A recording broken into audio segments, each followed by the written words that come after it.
저는 광안리 해변에 나 있는 그 광안 해변로 그 길을 출퇴근길로 합니다. 일부러 다녀요. 새벽기도 마치고 해가 뜨는 모습도 참 좋고요. 그 햇살에 바닷물이 반짝이는 모습도 참 좋아서 그 길로 다닙니다. 해가 뜨고 날씨가 좋을 때는 참 좋은데 먹구름이 일어서 하늘이 막 시커매지면 바다도 좀 시커매지고 그러면 조금 좀 스산하다 그런 느낌을 가져요. 대부분의 사람들이 그렇지 않겠습니까? 따뜻한 거, 밝은 거 보면 좋고 어두운 거 보면 조금 힘들고 안 봤으면 좋겠다 그러지 않겠어요? 지난 9월 초에 엄청난 물과 바람을 동반한 마이삭이라고 하는 태풍이 부산을 강타를 했죠. 정말 많은 비와 바람을 몰고 왔었습니다. 얼마나 심했는가 하면 퇴근하는데 보니까요, 백사장 모래가 도로 위에까지 올라와가지고 도로에 모래가 자욱할 만큼 올라왔어요. 그런데 그날 밤에 파도가 얼마나 심했다는 얘기예요. 그 전날 제가 퇴근을 하는데 그날도 태풍이 오기 전이니까 파도가 엄청나게 쳤습니다. 저는 바다 옆에도 안 갈 것 같은데 그날 보니까 그 파도 위에 사람들이 있더라고요. 이 서핑을 즐기는 거예요. 파도를 타고 이 파도 위를 다니면서 자기가 즐기는 스포츠죠. 아마 그 사람들의 꿈이 큰 파도를 한번 타보는 거 아니겠습니까? 아마 이 정도 파도는 타고 싶을 거예요. 영상을 하나 보시죠. 저게 30m짜리 파도입니다. 와, 진짜 멋있네요.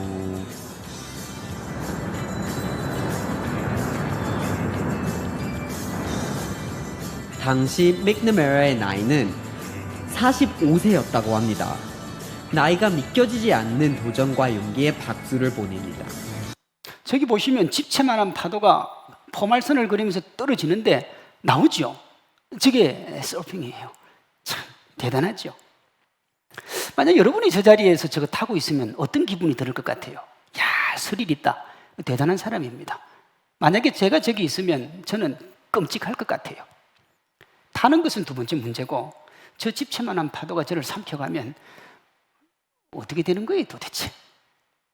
근데 저 사람들은 어떻게 저걸 타고 또 저 위에서 저 스릴을 느낄 수 있을까요? 그것은 여러분 준비한 자와 준비되지 않은 자의 차이입니다. 저 파도를 탈 준비가 되어 있는 사람은 기대가 되고 흥분이 돼요. 그런데요, 그 준비가 안 된 사람은 저 정도 파도가 오면 두렵습니다. 무서워요. 똑같은 현상에 대해서 어떤 사람은 무서워하고 어떤 사람은 편안함을 느끼는 것은 그것을 맞을 준비가 되었느냐 되지 않았느냐 차이죠. 서핑을 하기 위해서는 세 가지가 중요하다고 그래요. 바람, 파도, 기다림이요. 그러니까 바람과 파도를 기다리는 거예요. 근데 사실은 바람과 파도만 기다리는 게 아닙니다. 뭘 기다리느냐? 자기가 바람과 파도를 탈 수 있을 준비가 될 때까지 기다리는 거예요. 자, 보세요. 바람과 파도가 있어요. 바람과 파도가 있다고 해서 다 탈 수 있는 건 아닙니다. 탈 수 있도록 준비가 되어야 되는 거죠. 만약에 준비가 되지 않으면 어떤 문제가 생기느냐? 와도 고민입니다. 왜요? 못하니까요. 그걸 즐길 수가 없으니까요. 믿음의 세계가 어쩌면 이런 거고, 제가 사도행전을 이렇게 준비하면서 보니까 야, 믿음의 세계가 바로 저런 거구나. 그저 앉아서 기다리고 노래하는 것이 아니라 그것이 왔을 때 충분히 탈 수 있는 실력을 갖추면 기대가 되고 흥분이 되겠구나. 그게 안 되면 참 힘들고 어려운 게 될 겁니다. 바람과 파도를 기다리고 그것이 왔을 때 서핑을 즐길 수 있는 실력을 준비하는 사람들처럼 크리스찬도 우리가 하나님 나라의 일을 하기 위해서는 뭔가를 기다려야 되고 그것이 왔을 때 우리가 마음껏 쓰임받을 수 있기 위하여 준비가 되어야 됩니다. 물론 우리가 기다리는 것이 세상이 감당할 수 없는 사람이 되도록 만들어주시는 성령의 임재지요. 성령의 능력이에요. 그 성령의 능력을 기다리면서 우리는 뭐 해야 되느냐 그러면 그것이 우리에게 임했을 때 우리가 그것을 받고 하나님 나라를 위해 달려갈 준비를 해야 하는 겁니다. 아무리 성령이 임하고 아무리 하나님의 영광이 있고 하나님의 기쁨이 있어도 준비되어 있지 않으면 그 영광을 누릴 수도 없고요. 어쩌면 그 영광이 왔을 때 박탈감을 느낄 수밖에 없을 겁니다. 그러나 준비되어 있으면 우리가 하나님의 은혜와 사랑과 능력 안에 마음껏 쓰임을 받을 수가 있어요. 오늘 본문에 나오는 가룟 유다와 마띠아가 하나님의 나라를 준비하는 것과 준비하지 않는 것의 그 차이가 얼마나 큰지를 보여줍니다. 우리가 다음 주에 살펴볼 2장 1절에 가면 사도행전 1장 4절에 하나님이 약속하신 성령이 다락방의 120명의 공동체에 임하는 모습이 나와요. 거기 120명은 원래 어떤 사람들이냐? 세상을 감당하지 못했던 사람들입니다. 무서웠어요, 세상이요. 세상이 두려웠습니다. 그런데 성령 받고 나니까 이 사람들이 세상이 감당하지 못할 사람이 됩니다. 세상을 감당하지 못했던 사람들이 세상을 이기는 사람들이 된 거죠. 그 중심에 성령의 임재가 있습니다. 성령의 임재로 다락방에 숨어 지내던 이들이 세상을 바꾼 이야기, 그것이 사도행전입니다. 전에는 세상을 두려워했는데 세상을 이긴 사람들의 이야기예요. 그 중심에 예수님이 직접 제자로 지명한 사도들이 있습니다. 그래서 이 책의 이름이 사도행전입니다.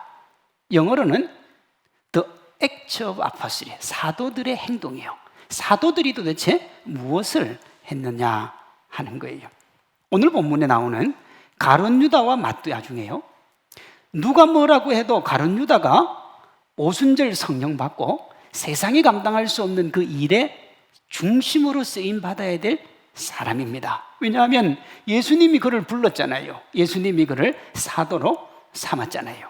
그런데 오늘 본문에 보면 세상을 감당하지 못해서 가룟 유다는 스스로 비운의 주인공이 되었고 11사도를 포함한 120명에 의해서 세워진 마띠아가 사도행전의 중심에 섭니다. 도대체 이 둘이 무슨 차이가 있고 뭘 준비를 못했고 뭘 준비했길래 쓰임을 받고 받지 않게 되었는가? 그 준비가 뭐냐 그러면 자기 중심적이냐 하나님 중심적이냐 하는 겁니다. 예수님을 믿으면서 여전히 자기 고집, 자기 욕심이 살아있으면 여러분 쓰임받을 수가 없어요.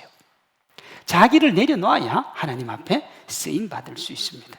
25절에 가룟 유다가 세상이 감당하지 못할 사람에서 세상은 고사하고 자기 자신도 버거워하는 이유로 전락한 이유가 나옵니다. 유다는 이 직무를 버리고 제 곳으로 갔나이다. 유다 스스로가 거룩하고 영광스러운 사도의 직분을 버렸다고 해요. 가룟 유다가 왜 그랬을까요?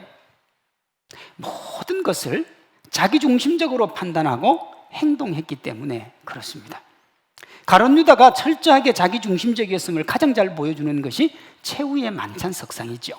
마태복음 26장에 나오는데 가룟 유다가요 최후의 만찬 석상에 오기 전에 이런 행동을 했습니다. 그때 12 중에 하나인 가룟 유다라 하는 자가 대제사장들에게 가서 말하되 내가 예수를 너희에게 넘겨주리니 얼마를 주려느냐 하니 그들이 은 30을 달아주거늘 그가 그때부터 예수를 넘겨줄 기회를 찾더라 그랬습니다. 예수님과 최후의 만찬에 오기 전에 가룟 유다가 대제사장을 찾아갔어요. 자, 내가 예수님을 너희에게 팔고 싶은데 얼마 줄래? 30냥을 줬어요. 은 30냥을.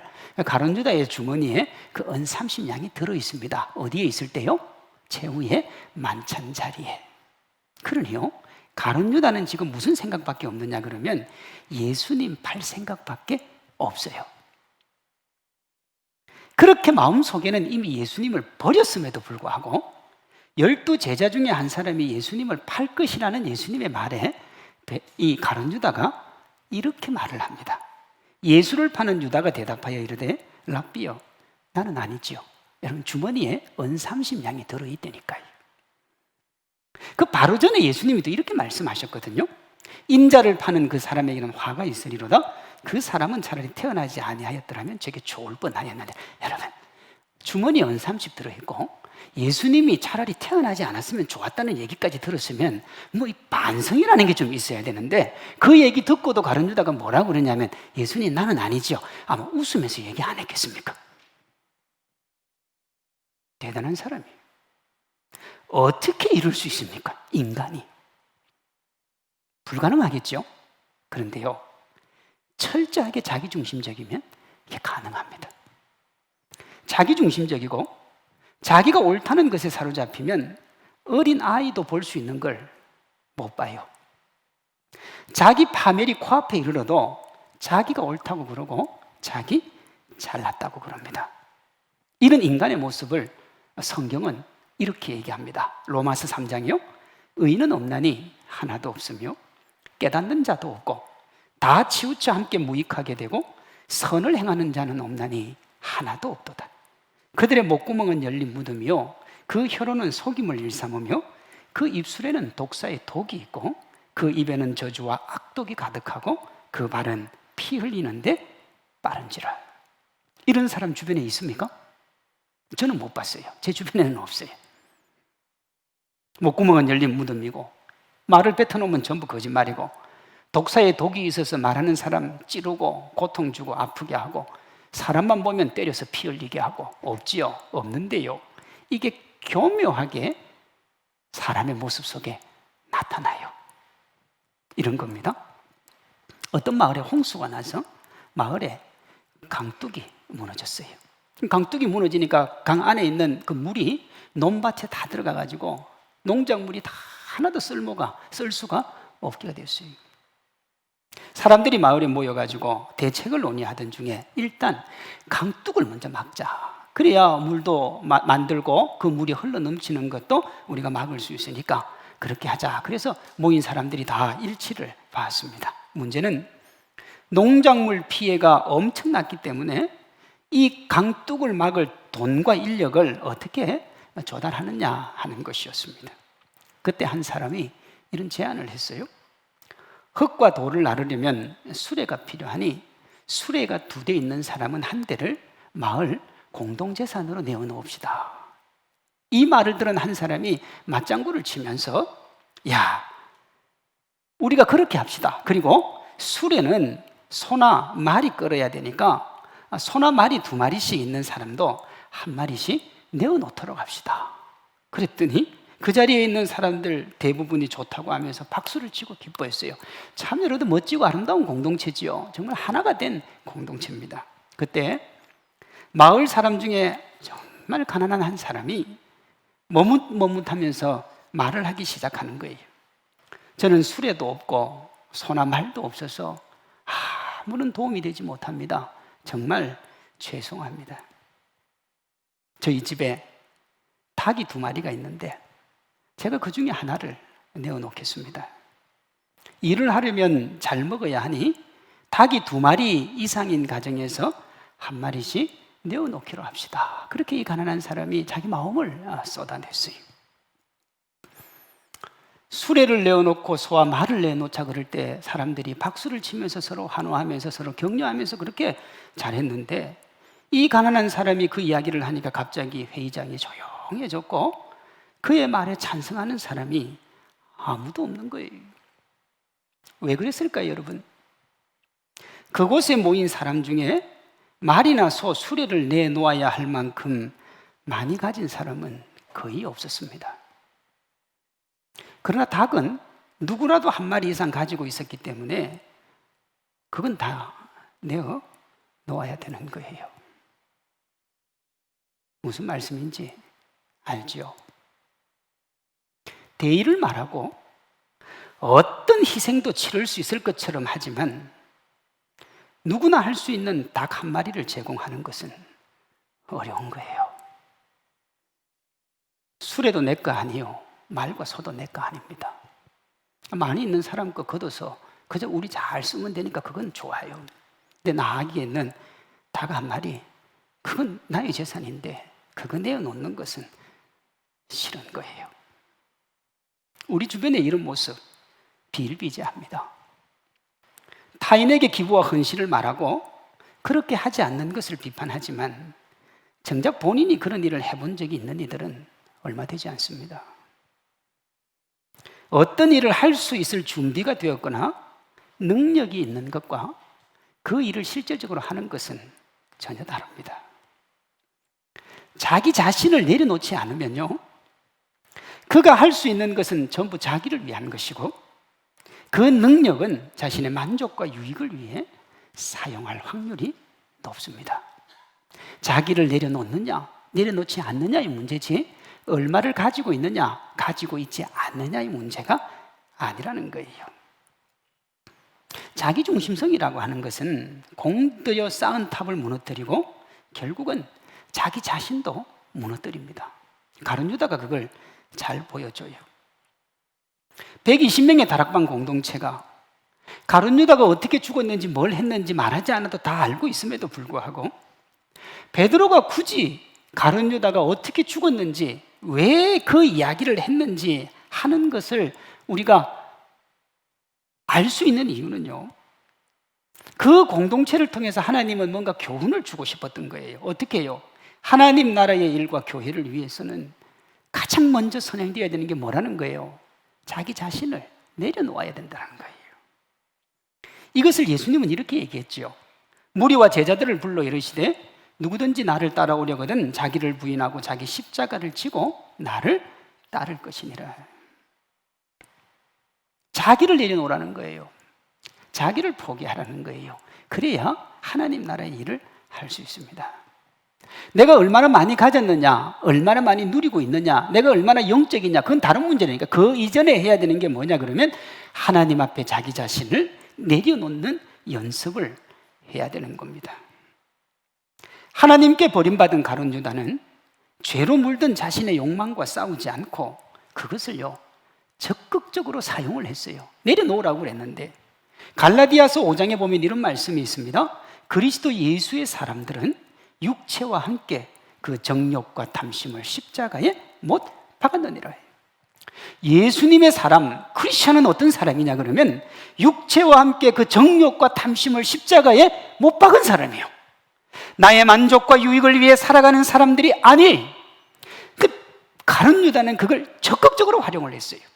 그렇게 자신의 욕심과 하나가 되어서 예수님조차도 자신의 욕망을 성취하는 도구로 이용을 했던 거예요. 그러니 어떻게 해요? 사도의 직분을 버리고 자기 길을 간 거예요. 인류 역사를 살다간, 그리고 주님 오실 때까지 인류 역사를 살아갈 모든 사람 중에 최악의 평가를 받았던 사람이 가룟 유다입니다, 여러분. 인자를 파는 그 사람에게는 화가 있으리로다. 그 사람은 차라리 태어나지 아니하였더라면 저게 좋을 뻔하였느니라. 주님이 가룟 유다를 이 땅에 보내셨어요. 그래서 살다 갔어요. 그래서 우리는 주님에게 모든 책임을 물을 수 있어요. 아니에요, 여러분. 아름답고 복된 인생 살라고 주셨는데 자기가 자기 자신을 내려놓지 않고 욕망을 따라가다가 슬픈 인생의 주인공이 된 거예요. 어디였어요? 예수님의 가장 지근 거리였어요. 12명밖에 안 세웠다니까요. 여러분, 인류 역사에 주님 다시 오실 때까지 이 땅을 살아갈 사람이 수백억 명은 되지 않겠습니까? 지금도 70억의 인구가 살아가고 있으니 그 사람 중에 12명이면 여러분 어마어마한 거죠. 그렇게 주님이 사랑해 주셨는데 자신의 욕망을 위해서 그 길을 버린 사람이에요. 이와 달리 하나님의 선택을 받은 마띠아는 철저하게 자신의 죄된 욕망과 싸우면서 예수님 마음에 쏙 드는 주인공이 된 거예요. 세상을 감당할 수 없었던 그가 세상이 감당치 못할 사람이 되었습니다. 철저하게 싸웠어요. 하나님 앞에 그렇게 나아갔어요. 적지 않은 사람들이, 예수님 믿는 사람들은 절대로 싸우면 안 된다고 합니다. 맞죠? 싸우면 안 됩니다, 여러분. 그리스도인은 싸우면 안 돼요. 아내하고 남편하고 성도 간에도 여러분 그리스도인은 싸우면 안 돼요. 그런데 왜 싸울까요? 싸워야 될 대상하고 안 싸우고 싸우지 않을 대상하고 싸우는 이유는 뭐냐 그러면 자기 자신을 내려놓지 않아서 그렇습니다. 크리스찬은요, 자기 자신하고 그 죄된 욕망하고 치열하게 싸워야 돼요. 목숨 걸고 싸워야 돼요. 그걸 히브리서 12장은 이렇게 얘기합니다. 너희가 죄와 싸우되 아직 피 흘리기까지는 대항하지 아니하고. 어느 정도까지 싸우라고요? 피 흘리기까지, 견딜 수 없을 만큼 자기 자신과 싸워야 돼요. 싸우다 보면 어떻게 되느냐 그러면 절대로 자기를 못 이긴다는 걸 자기가 알아요. 여러분, 못 이겨요. 못 이기니까 어떻게 해요? 내가 나를 이길 수 없으니 나를 지으신 하나님 앞에 나를 맡기는 거예요. 그제서야 나를 이길 수 있습니다. 그렇게 이기면 세상과 싸울 일이 없어요. 하나님께서 우리에게 은혜와 기쁨을 주시기 때문에. 사랑하는 성도 여러분, 자기와 싸워야 됩니다. 치열하게 싸워야 돼요. 그 욕망을 내려놓기 위하여 싸워야 돼요. 오늘 사도행전 1장은 그 싸움을 기도라, 그렇게 이야기를 합니다. 가룟 유다는 자신의 욕망에 사로잡혀 기도의 자리를 지키지 못하므로 자기 만족과 유익을 추구하여 하나님 앞에 버림을 받았습니다. 반면에 마띠아는 하나님의 기쁨이 되기 위해 자기와의 싸움인 기도의 자리를 지킴으로 성령의 임재와 인도를 받아서 하나님 나라 증인 되었고 세상이 감당할 수 없는 하나님의 사람이 되었습니다. 기도요, 하나님 앞에 무릎 꿇는 것이요.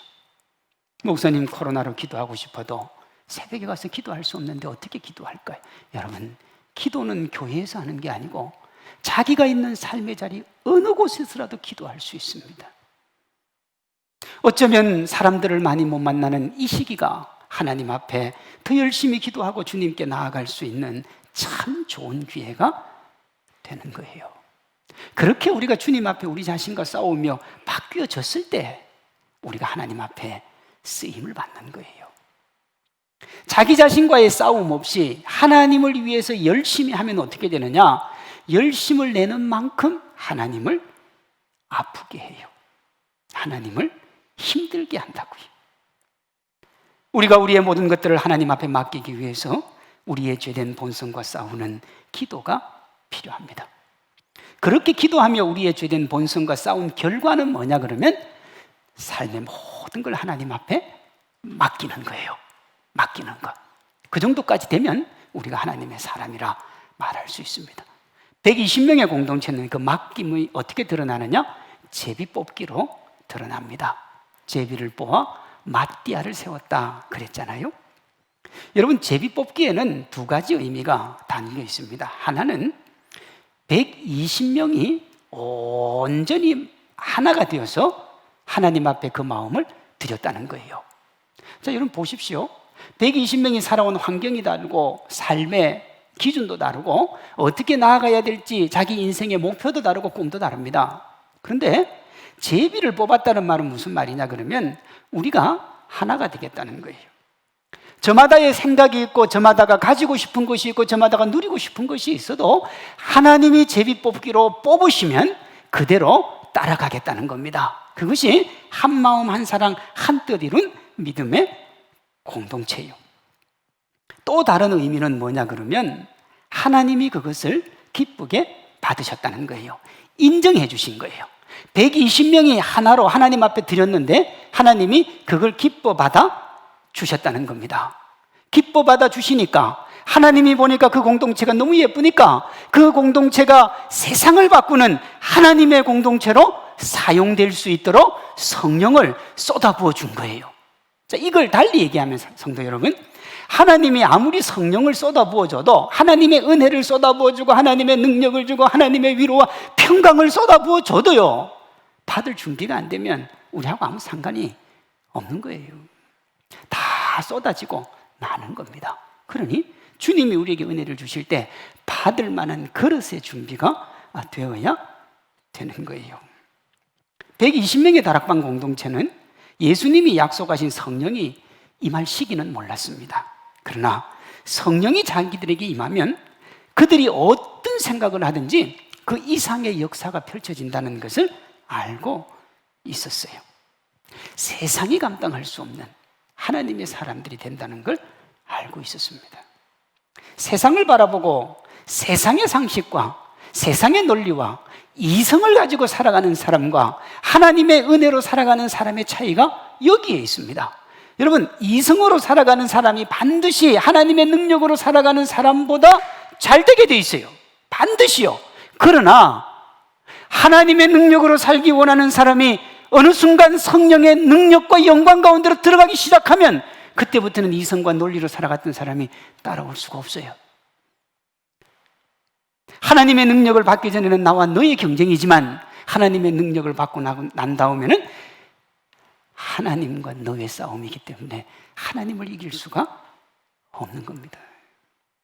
우리가 믿음으로, 신앙으로 하나님 아버지 앞에 우리의 모든 것들을 드린다는 의미가 거기에 있습니다. 이런 사실을 120명의 공동체가 알았기 때문에 떠올리기도 싫은 가룟 유다의 사건을 일부러 상기시키면서까지 무슨 얘기를 했느냐? 치열하게 자신과 싸우라는 거예요. 가룟 유다는 그 싸움을 하지 않아서 넘어진 거예요. 가룟 유다는 그 싸움을 하지 않아서 하나님 앞에 버림을 받았어요. 12명으로 3년 동안 함께 동행하며 재정을 지출하며 그렇게 귀하게 쓰임받았던 가룟 유다가 자기와 싸우지 않았기 때문에 영광스러운 그 순간에 하나님에게 가차없이 버림을 받은 거예요. 그 얘기를 하면서 너희가 치열하게 싸워야 하나님 앞에 버림받지 않고 하나님 앞에 결국은 쓰임받는다는 이야기를 베드로를 통한 이 모든 공동체가 알고 있었던 겁니다.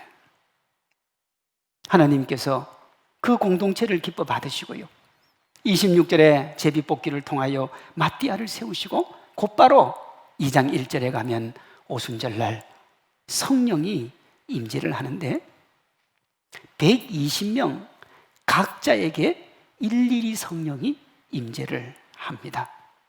한꺼번에 지도자에게 쏟아진 게 아니고요, 공인 모두에게 다 성령이 임합니다. 베드로가 곧바로 예수님의 십자가 구속을 설교해서 3,000명이 구원을 받고요, 계속해서 구원받는 사람의 숫자가 늘어나는 거예요. 근데 모여서 교제하고 먹고 하니까 음식이 없잖아요. 누군가가 제물을 해야 될 텐데, 여러분, 세상의 신인 물질과 권력을 어떻게 하지 못한 그들이 그것을 하나님 앞에 내어놓고 그 공동체가 그때부터 세상이 감당할 수 없는 믿음의 공동체가 되고 사도행전을 써내려가는 역사를 보여줍니다. 이런 믿음의 역사는 지난 2000년 기독교 역사에 끊임없이 있어 왔습니다. 위기가 되어도요, 고난의 시기가 와도요, 하나님은 하나님 나라를 위해 준비된 사람들을 통하여 새로운 역사들을 이끌어 가셨습니다. 오늘 우리에게 주님이 다시 사도행전을 주시는 이유가 어디에 있는지 저를 비롯한 우리 성도님들이 깊이 고민하며 달려갔으면 좋겠습니다. 2주 전에 우리 권사회 회장 권사님이, 목사님, 우리가 다음 주부터 권사님들이 본당에 앉아서 릴레이로 기도할 텐데 목사님, 우리가 본당을 사용할 수 있을까요? 여러분, 사실 제가 그 얘기를 너무 하고 싶었는데 이 코로나 기기에 내가 나오라 그러면 또 이렇게 무슨 문제가 생길 것 같아서 가슴 속에만 묻어뒀던 그 얘기를 권사님들이 스스로 하시더라고요. 얼마나 행복했던지 몰라요. 얼마나 기뻤던지 모릅니다. 하나님이 우리에게 기도하기를 원하시고 그 기도의 영을 쏟아부어 주시는구나. 주님이 이 마지막 때에 정말로 우리 성산교회와 성산교회 성도들을 사용하실지도 모르겠다. 이런 얼마나 큰 기대가 되고 희망이 되는 이야기가인지 모릅니다. 코로나19를 극복하는 핵심이 복음이고 교회가 다시 이 세상에 희망이 되는 핵심도 복음입니다. 그 중심에 하나님 나라 증인의 삶을 사는, 그 삶을 다짐하는 믿음의 공동체가 있습니다. 세상이 교회를 위해서 뭐라고 하든, 교회가 지금까지 세상 앞에 부끄러운 모습을 보였다고 할지라도 다시 우리가 주님 앞에 신실하게 서고 은혜와 사랑으로 서면 하나님은 다시 이 땅의 교회를 사랑하시고 사용하시고 새롭게 해 주실 줄로 믿습니다. 저는 우리 성산교회와 성도들이 신학교회 탄생과 거대한 세상으로 뛰어들어 거침없이 하나님의 영광을 선포한 다락방 공동체처럼 우리 시대에 그렇게 하나님 앞에 쓰임 받기를 소망합니다. 이미 2000년 전에 성령이 이 땅에 오셨습니다. 그러므로 우리는 다시 이 성령을 임재하게 해달라고 기도할 필요가 없어요. 성령이 우리 가운데 와 계시는 걸요. 우리가 할 건 간단해요. 우리 자신과 치열하게 싸우면서 우리 자신을 성령님께 드리면 성령님이 우리를 인도하시고 120명의 다락방 구성원들처럼 우리를 하나님의 영광을 드러내는 예수님의 증인으로 사용해 주실 줄로 믿습니다. 오직 성령이 너희에게 임하시면 너희가 권능을 받고 예루살렘과 온 유대와 사마리아와 땅끝까지 이르러 증인이 되리라. 하나님이 우리를 마음껏 사용하실 수 있도록 자신의 생각과 욕심을 내려놓고 기도하는 믿음의 주인공들 되시기를 소망합니다. 우리 모두가 그렇게 다듬어지고 준비되어서 11 사도의 수에 들어가서 하나님이 기쁨이 되었던 마띠아처럼 이 시대에 하나님께 쓰임받는 세상이 감당할 수 없는 교회와 개인이 되시기를 주님의 이름으로 축원합니다.